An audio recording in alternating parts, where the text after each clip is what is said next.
My sister made our baby cousin cry at his birthday by saying his mom didn't love him, so her boyfriend dumped her on the spot. Now she's terrorizing our entire family, but we documented everything. My older sister Veronica thought she was the most honest person to ever walk the earth. At the dinner table, she would start talking about who gained and lost weight and what she thought of everyone else's general appearance. None of us would even join in, and if we ever criticized, she'd say that she's just being real.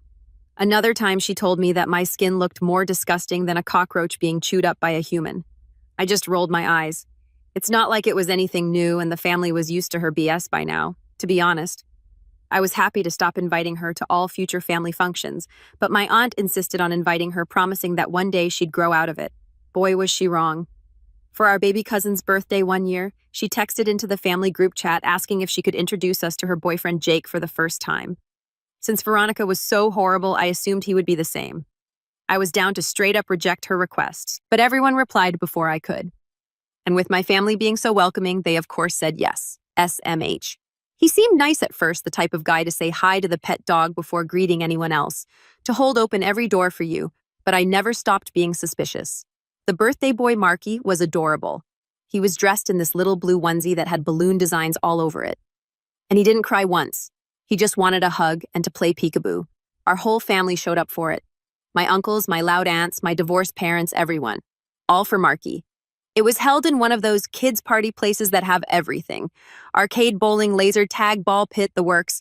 But somehow Veronica had managed to sneak in alcohol. We were all sitting eating pizza that tasted like plastic when I noticed she was inebriated. Actually, all the adults noticed because not only could you smell it on her breath, but she was speaking like she knew everything about how the world worked. Jake sat beside her in the tiny orange chair as she raved about what a genuine person she is and explained why our cousin was wasting her time in community college. Literally the definition of tooting your own horn.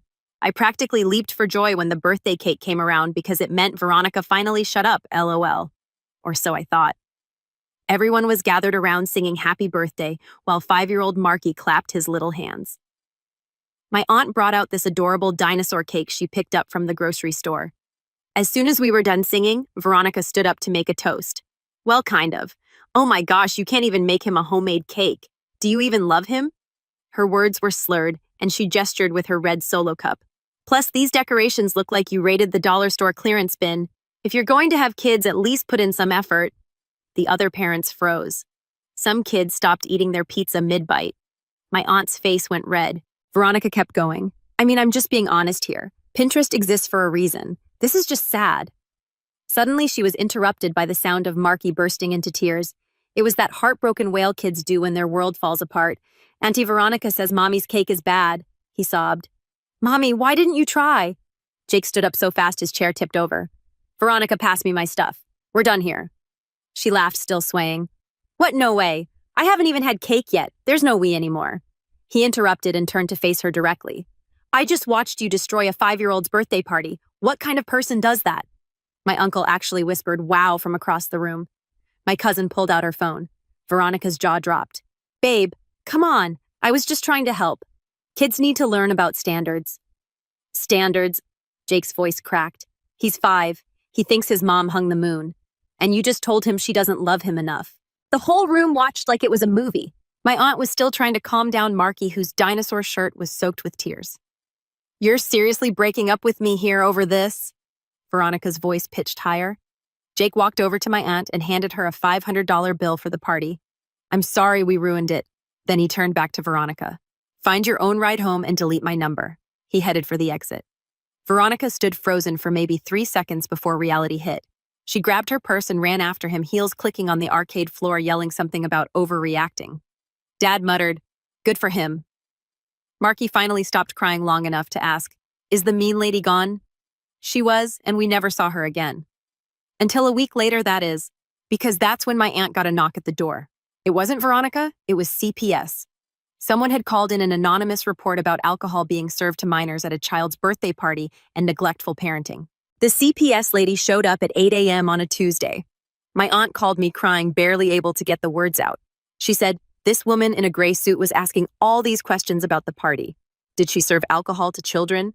Were there proper safety measures in place? Was the venue appropriately supervised? The investigator had a clipboard and everything taking notes in neat handwriting. My aunt kept explaining it was Veronica who brought the alcohol. Nobody even knew she had it until she was already hammered. She showed the investigator the party place receipt proving it was an alcohol-free venue. But the investigator just kept writing stuff down, her expression neutral and professional. She wanted names of everyone who attended, phone numbers too, email addresses if possible. My aunt had to give them, pulling up the party invitation list on her phone with shaking hands. The lady said she'd be contacting people to verify the story. I got my call 2 days later while I was at work. The investigator asked me to describe what happened at the party. I told her everything. How Veronica snuck in the booze in her purse, how she made Marky cry on his birthday, how Jake dumped her right there in front of everyone. The investigator asked if my aunt was supervising properly. I said of course she was. She was constantly checking on all the kids, making sure everyone was safe and having fun. She asked if there were any other concerning behaviors. I said no. My aunt was a wonderful mother. She thanked me and hung up. But that wasn't the end of it. Not even close. My aunt had to do 3 more home visits. They checked her fridge to see if she kept alcohol where Marky could reach it. They looked at Marky's room, checking for safety hazards. They interviewed him without her present, which terrified her. He kept asking if he was in trouble for crying at his party. It broke my aunt's heart. She told me he started having nightmares about the mean lady coming back. She had to take parenting classes too every Saturday for 6 weeks, driving 45 minutes each way. Missing them meant risking losing Marky. She had to pay for them herself, $50 per class plus gas money, all because of that anonymous tip. We all knew it was Veronica. Who else would know those specific details about the party? Who else would be that petty and vindictive? But we couldn't prove it. The investigator wouldn't tell us who made the report, privacy laws, or whatever. My cousin started a group text without Veronica to keep everyone updated. We shared screenshots of the crazy texts Veronica was sending to different family members, alternating between playing victim and making threats. That's when Jake reached out to me on Facebook. He sent me this long message apologizing for everything. He felt responsible for bringing Veronica into our lives. He said she'd been texting him nonstop from different numbers. First, she was begging him to take her back, sending long paragraphs about how she'd change. Then she started claiming she was pregnant. He knew she was lying because they'd always been careful. Plus, the timeline didn't add up. She was claiming to be 3 months along when they'd only been dating for 2. But she kept sending him ultrasound photos she found online. He reverse searched one and found it on a pregnancy blog from 2015. He blocked every new number, but she kept making more. She even created fake social media profiles to message him. He was thinking about changing his phone entirely and possibly getting a restraining order. I thanked him for the apology and told him it wasn't his fault. He seemed like a good guy who got mixed up with the wrong person. We all make mistakes like that. He asked if he could help with the CPS thing, maybe write a statement about what really happened. I said I'd let him know if we needed anything. That's when things got really weird. My cousin Emma started getting weird messages on Instagram from her own account, but she wasn't sending them. Someone had created a fake profile using her photos and was messaging all her friends saying nasty stuff about other family members. The fake Emma was telling people that our grandma was senile and shouldn't be trusted with money, that my Uncle Gary was cheating on his wife, that my other cousin was failing out of college because of substances. Emma spent hours trying to get Instagram to take down the fake account. She reported it like 20 times. Nothing happened. Meanwhile, her actual friends were confused, and some stopped talking to her thinking she'd gone crazy. She had to individually message everyone explaining it wasn't really her. Some believed her right away, but others remained skeptical, especially the ones who'd already been hurt by the cruel messages. Then my Uncle Richard found a fake Facebook profile in his name. This one was posting in local community groups, starting arguments about politics and religion, making racist comments on news articles. His real coworkers saw it and HR called him in for a meeting. He had to prove it wasn't actually him posting that garbage. The meeting lasted 2 hours with Richard having to show his actual Facebook login history and explain why someone would impersonate him online. We figured out pretty quick this was Veronica's doing. The fake accounts all used photos from family events she'd attended. Some were pictures only she would have, like ones she took on her phone. The angles were specific, the moments candid, definitely not photos anyone else would have access to. But again, we couldn't prove anything. The accounts were made from random email addresses. Facebook and Instagram didn't care about our reports. The worst one was when she made a fake profile for my mom. She used it to comment on all of my mom's actual friends' posts, saying their kids were ugly or their cooking looked disgusting. My mom lost 3 friendships over it before she even knew what was happening. One lady blocked her everywhere and wouldn't listen when Mom tried to explain at the grocery store. Mom came home from that shopping trip in tears. Her ice cream melted because she'd sat in the parking lot crying for 20 minutes. My dad started documenting everything. He made a spreadsheet with dates, times, and screenshots. He bought a printer specifically for this purpose, saying we needed physical copies of everything. He said we might need it later for legal stuff, but lawyers are expensive, and nobody wanted to spend thousands of dollars on this family drama. Veronica showed up at Marky's daycare. My aunt got the call while she was at work. The daycare director said a woman claiming to be Marky's aunt tried to pick him up. She had his full name, birth date, even knew about his dinosaur backpack and that he was allergic to peanuts. But the staff recognized her from the description my aunt had given after the birthday party incident. They kept Marky inside and told Veronica she wasn't on the pickup list. Veronica apparently made a huge scene, started yelling about family rights and how dare they keep her from her nephew. She said my aunt was an unfit mother and she was just trying to help. She claimed she had documentation proving she was authorized, waving some papers around that turned out to be printouts of family photos. The daycare called the police, but Veronica left before they arrived. She peeled out of the parking lot so fast she knocked over their sandwich board sign and left tire marks on the asphalt. My aunt had to leave work immediately to get Marky. Her boss was understanding, but you could tell he was getting tired of all the drama. She'd already missed days for the CPS visits and parenting classes. Now she started looking over her shoulder everywhere, worried Veronica might try again. She even started taking different routes to daycare, never the same way twice. We had a family meeting at my parents' house that weekend. Everyone came except Veronica. Obviously, we sat around the living room eating chips and trying to figure out what to do. My uncle said we should all block her on everything. My cousin said we should fight back, make fake profiles of her. My dad said we needed to stay calm and document everything. The discussion went in circles for hours, with everyone getting more frustrated as the evening wore on. My aunt looked exhausted. She had dark circles under her eyes and kept checking her phone like Veronica might pop out of it. She said her promotion at work was now in jeopardy. Her boss had gotten anonymous emails saying she was an alcoholic who endangered children. The emails included twisted versions of what happened at the birthday party, making it sound like my aunt provided the alcohol and encouraged underage drinking. She had to sit through another meeting with HR, show them the CPS report that cleared her, explained the whole family situation. They believed her, but said they needed to investigate any complaints. The promotion was on hold indefinitely.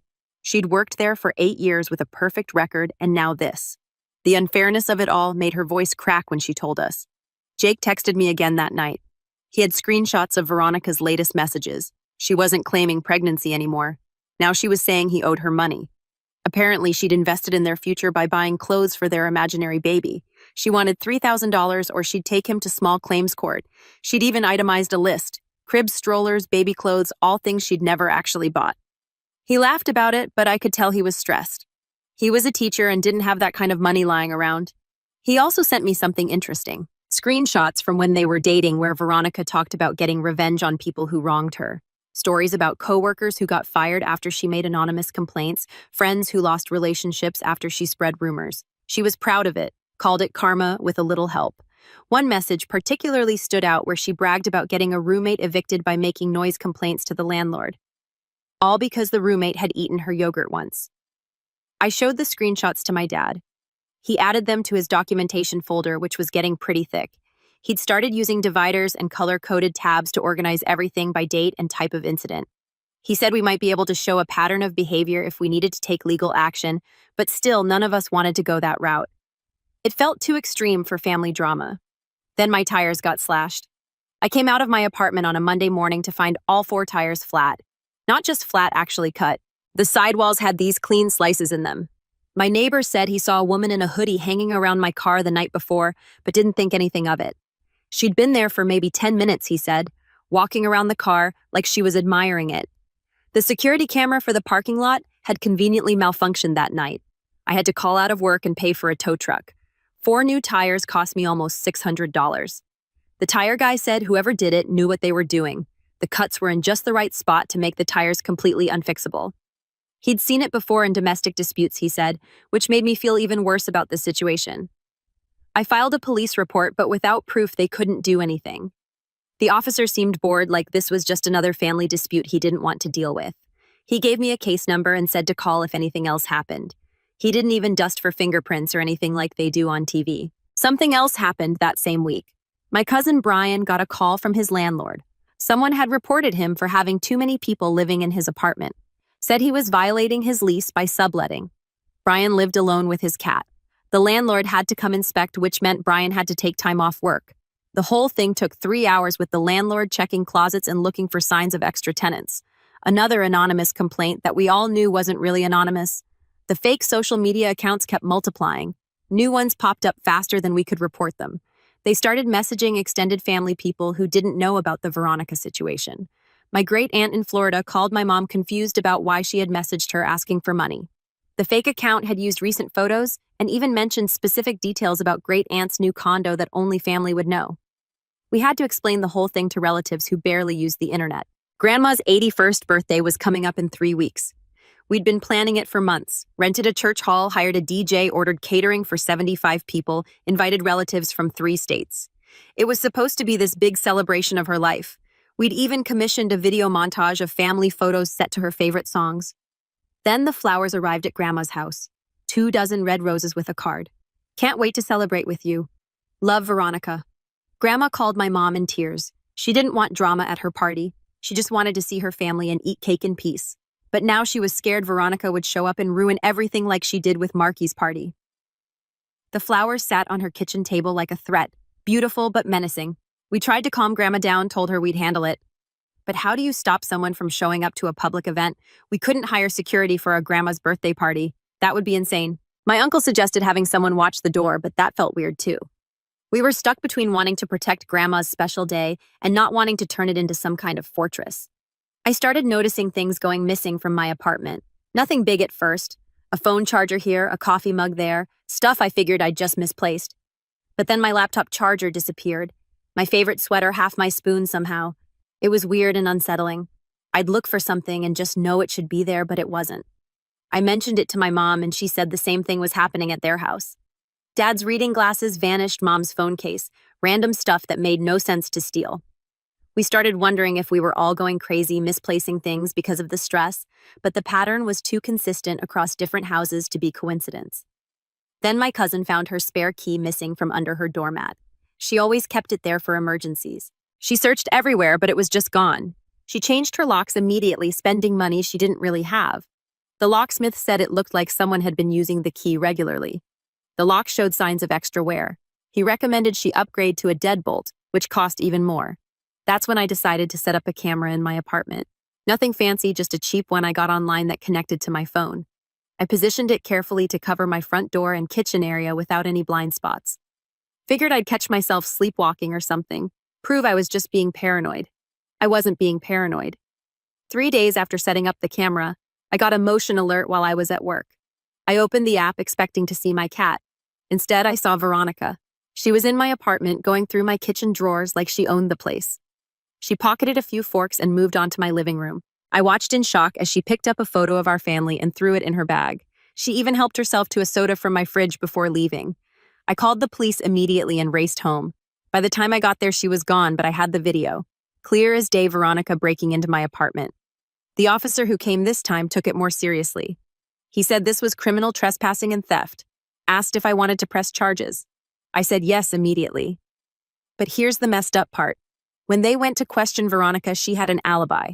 Said she was at a job interview at the exact time of the break-in. Had paperwork to prove it. The officer said the video was helpful, but without more evidence, it would be hard to prosecute. Maybe the person in the video just looked like her. The quality wasn't perfect, he pointed out. Even though I could clearly see it was her, I knew it was her. The way she walked, the purse she carried. Even the way she sorted through my stuff with that particular methodical approach she had. But apparently that wasn't enough. The case went nowhere. The officer suggested I change my locks and maybe get better cameras. Thanks for the helpful advice, buddy. We had another family meeting, this time at my aunt's house. She'd installed 3 deadbolts on her door after the daycare incident. The house felt like a fortress.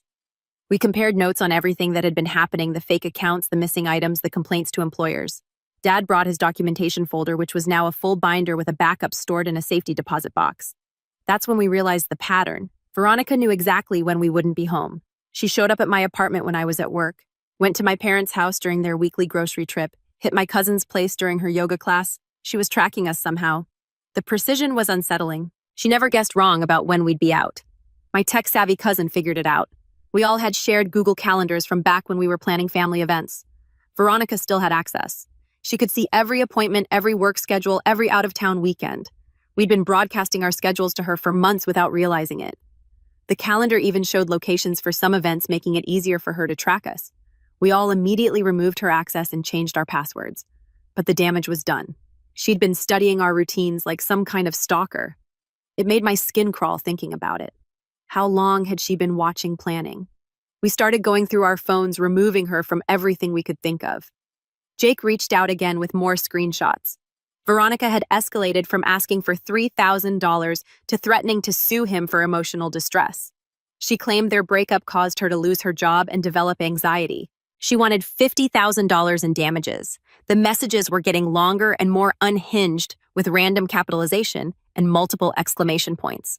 Jake laughed about it, but also started looking for a lawyer just in case. He was a teacher not made of money. This was stressing him out big time. He also told us something disturbing. Veronica had been telling people they were still together. She showed up at his school during lunch, telling the front desk she was his girlfriend, bringing him food. Security had to escort her out. She'd created social media posts about their relationship, tagging him in couple photos from months ago like they were recent. Some of his coworkers had started asking if he was okay, noticing the drama surrounding him. The week before Grandma's party, things got worse. My aunt's daycare said they'd been getting hang-up calls all week. Someone kept calling and breathing into the phone before hanging up. They'd upgraded their security procedures and put Veronica's photo at the front desk, but it was affecting their business. Some parents were worried about safety. One family had already switched to a different daycare, citing security concerns. My mom's work got a package addressed to her. Inside were printed screenshots of the fake social media posts made to look like my mom had written horrible things about her coworkers. There was an anonymous note saying they thought her boss should know what kind of person she really was. Mom had to have another meeting with HR to explain. They believed her, but the stress was getting to her. She started having trouble sleeping, often waking up at 3 a.m. with anxiety. Then came the letters to extended family. Physical letters mailed with stamps and everything.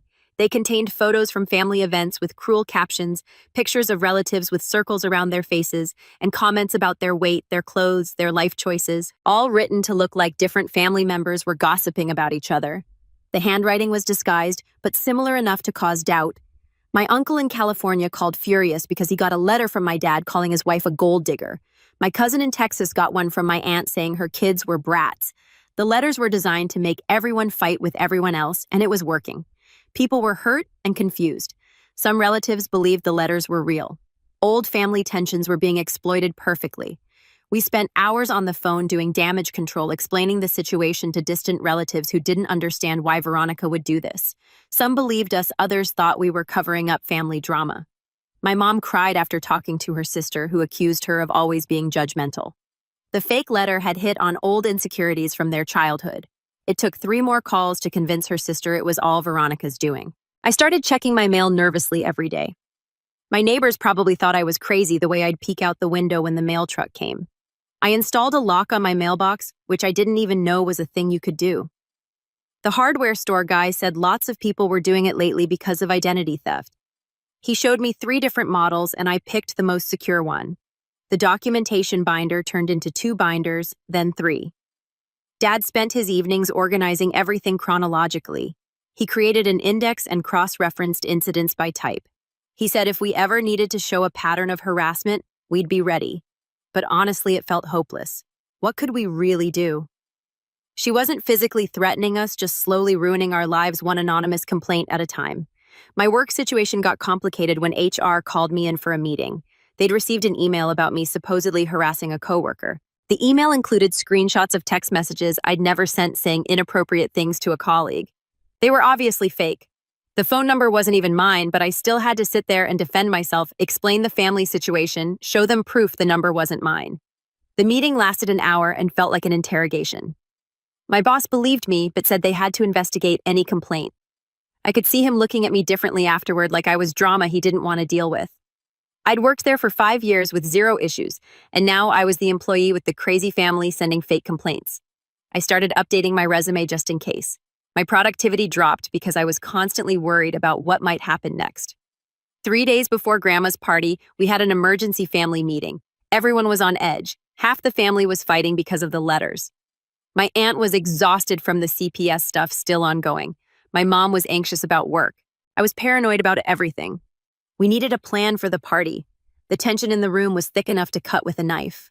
My uncle suggested hiring security after all. Just one guy to watch the door, but Grandma shut that down immediately.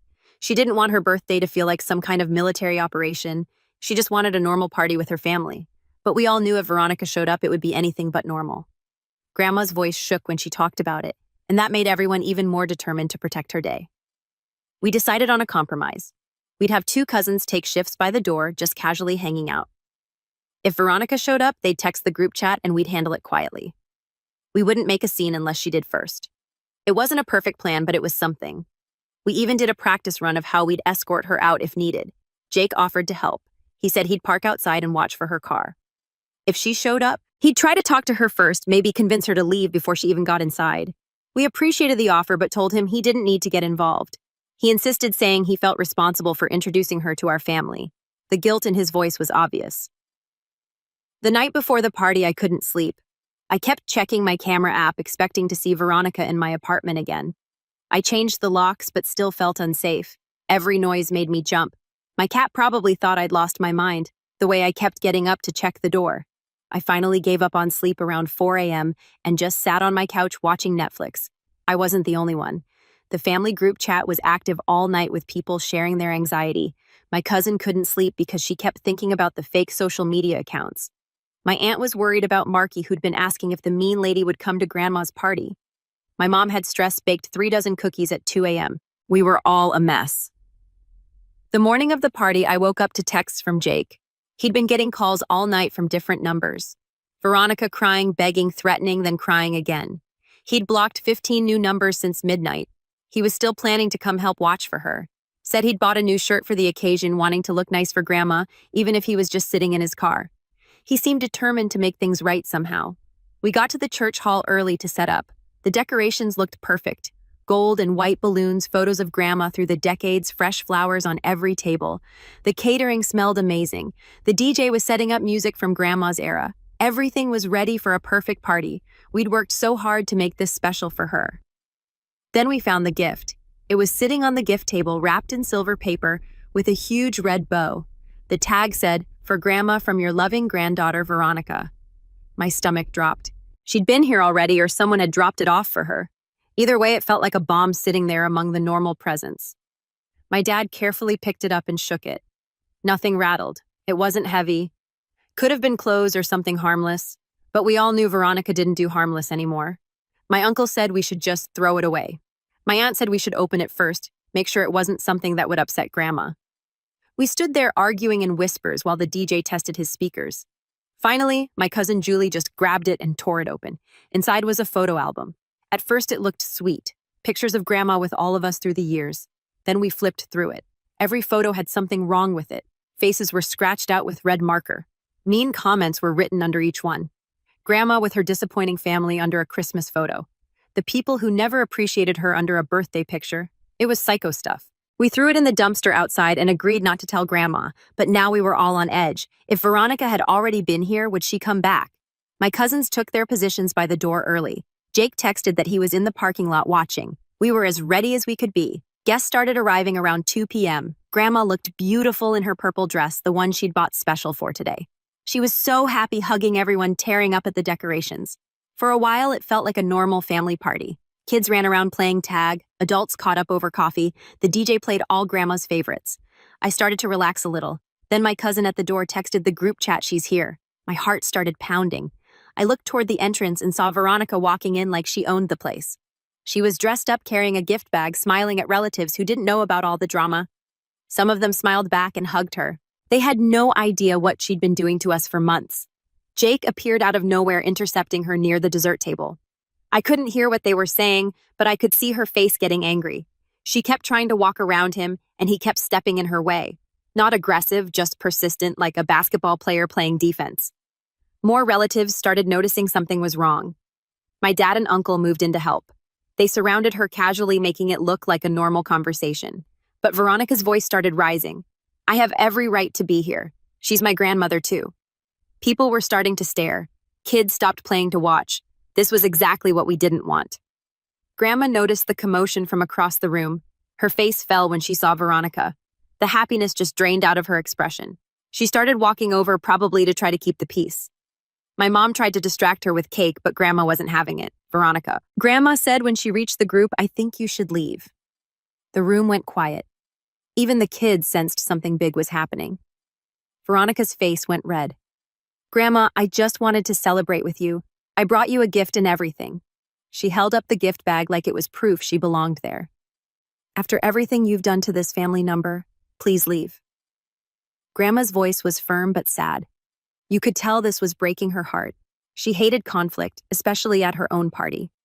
Veronica laughed, but it wasn't a happy sound. "Everything I've done, they're the ones who turned you against me. I'm just honest and they can't handle it." She was getting louder with each word. Some relatives started moving kids away from the scene. "You called CPS on your own family," Grandma said quietly. "You've been harassing everyone for months. That's not honesty, that's cruelty."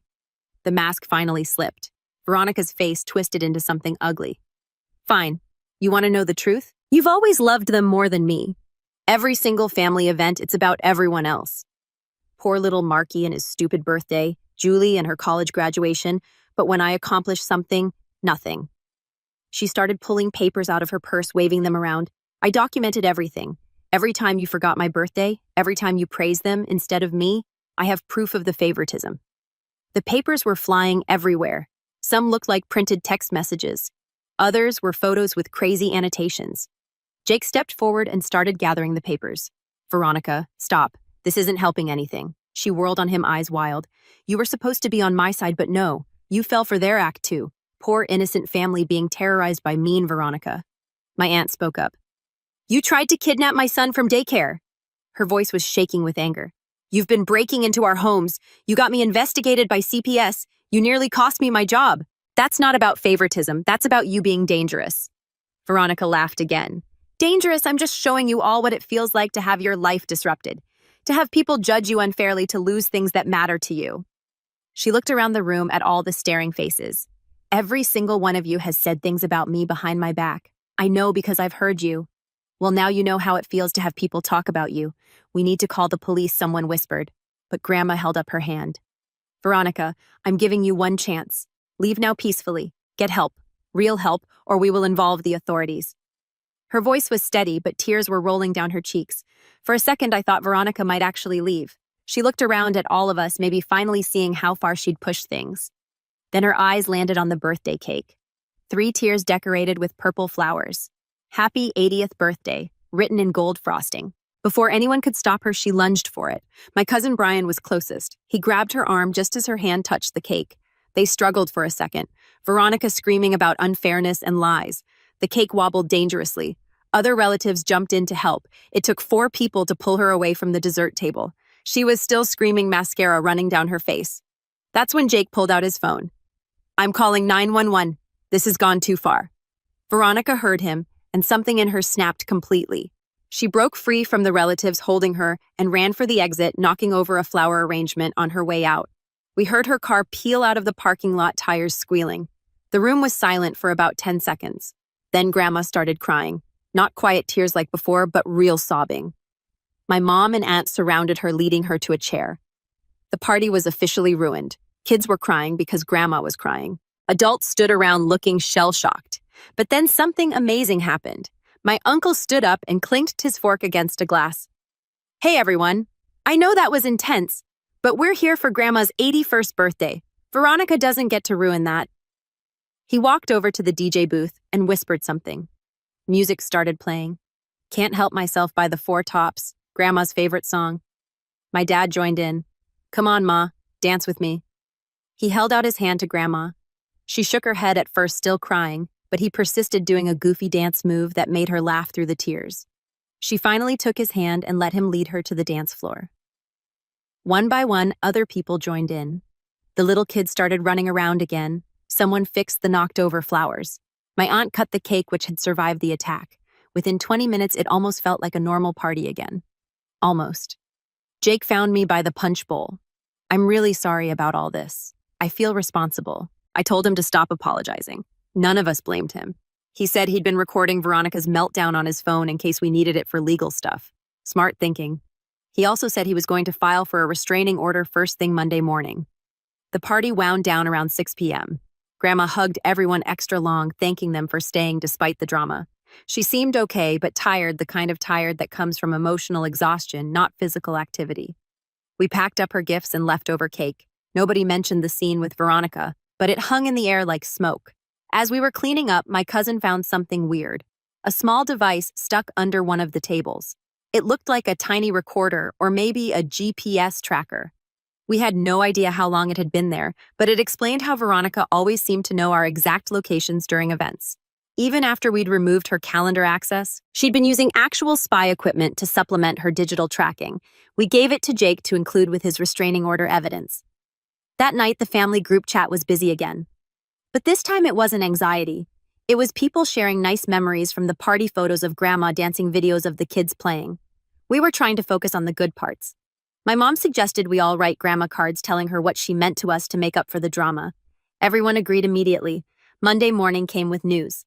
Veronica had been arrested not for the party incident, but for something else. Remember those fake social media accounts? Turns out she'd used one to threaten a local politician who blocked her on Twitter. The FBI takes that stuff seriously. They'd been investigating for weeks and finally had enough evidence. The party meltdown was just bad timing for her. Jake forwarded us the news article. Veronica was facing federal charges for online harassment and making threats. The investigation had uncovered dozens of fake accounts, not just the ones targeting us. She'd been doing this to former coworkers, old classmates, even random people who annoyed her online. We were just her biggest targets. The FBI found evidence on her computer of years of this behavior. My aunt's CPS case was immediately closed when they found out about the arrest. The investigator actually apologized, saying they had to follow up on all reports, but understood now it was malicious. Marky could finally stop worrying about the mean lady. He asked if she was going to jail, and my aunt said yes, probably for a while. Over the next few weeks, life slowly returned to normal. My mom's work stopped getting complaints. The fake social media accounts went dormant. We could check our mail without anxiety. I even stopped obsessively checking my apartment. It was weird how quiet everything became after months of chaos. Jake started dating my friend from work, Emma. They met when he came to pick me up for lunch one day. She thought he was cute, and I figured why not introduce them. They hit it off immediately. He was nothing like we expected when we first heard Veronica had a boyfriend. Turned out he was just a nice guy who'd gotten mixed up with the wrong person. We found out more about Veronica's arrest from the prosecutor. She was looking at serious time. The FBI had found hundreds of victims across multiple states. She'd been running this harassment campaign for years, long before she targeted us. We were actually lucky. Some people had lost jobs, relationships, even custody of their kids because of her fake reports. The prosecutor said our documentation would be helpful for the case. Grandma decided to write Veronica a letter. We tried to talk her out of it, but she insisted. She said Veronica was still family even after everything. The letter was short, just said she loved her and hoped she'd get help in prison. That maybe this was rock bottom and she could build herself back up. Classic Grandma, always seeing the best in people. Veronica never wrote back. We heard from her court-appointed lawyer that she was taking a plea deal, 5 to 7 years in federal prison. She'd have to pay restitution to her victims, too. The lawyer asked if we wanted to make victim impact statements. Some of us did, some didn't. I wrote one about the fear of never feeling safe in my own home. My aunt wrote about how it affected Marky. The sentencing was on a Tuesday. Only Jake went to court. He said Veronica looked different, smaller somehow. She didn't make eye contact with him. When the judge read the sentence, she just nodded. No dramatic outburst, no claims of being misunderstood, just acceptance. Jake said it was actually sad to watch. We had another family party for Thanksgiving. Nobody mentioned Veronica, but her absence was felt. Grandma had set a place for her out of habit, then quietly removed it before dinner. Marky was back to his happy self, playing with his cousins and eating too much pie. My aunt had gotten her promotion after all. Mom's work drama was forgotten. Even the extended family members who'd gotten the nasty letters were there. All fences mended. Jake and Emma came together officially a couple. He fit in perfectly, helping in the kitchen and playing board games with the kids. Someone joked that he was the best thing to come out of the Veronica situation. He laughed and said he was just glad to be part of a normal family now. We all knew what he meant. I still have the camera in my apartment, but I rarely check it anymore. The locks have been changed twice just to be safe. Sometimes I think about how one person caused so much chaos, how we all spent months looking over our shoulders, suspicious of everything. But mostly, I'm just grateful it's over, that we survived it as a family. We don't talk about Veronica much now. Sometimes her name comes up and there's an awkward pause before someone changes the subject. Grandma still has photos of her in old albums, but nobody suggests taking them out. She was part of our history, even if it's a part we'd rather forget. The family is closer now, though. Nothing like shared trauma to bring people together. Last week was Marky's 7th birthday. Same party place, same dinosaur theme because he's obsessed. But this time, there was no drama. No uninvited guests, no tears except happy ones when he opened his presents. My aunt made the cake herself this time, a T-Rex with chocolate frosting. It was lopsided and the frosting was uneven, but Marky said it was perfect, and it was. That's really all there is to tell. Veronica is serving her time. We've moved on with our lives. The restraining order is still active, but we don't need it from prison. Jake and Emma are talking about moving in together. Grandma made it to 81 and we're already planning her next party. Life is good, boring even. And after everything we went through, boring is exactly what we wanted. Sometimes I wonder if Veronica thinks about us in prison, if she regrets everything or still thinks she was justified. But then I realized it doesn't matter. She made her choices and faced the consequences. We protected our family and came out stronger. That's what matters. That and making sure Marky never has another birthday ruined by someone who claims to just be honest. The last update from the prosecutor said Veronica was in therapy in prison. Maybe she'll actually change. Maybe she'll come out a different person. Or maybe not. Either way, she won't be our problem anymore. We've got birthdays to celebrate and memories to make. Good ones this time. The kind where everyone leaves happy and nobody calls CPS.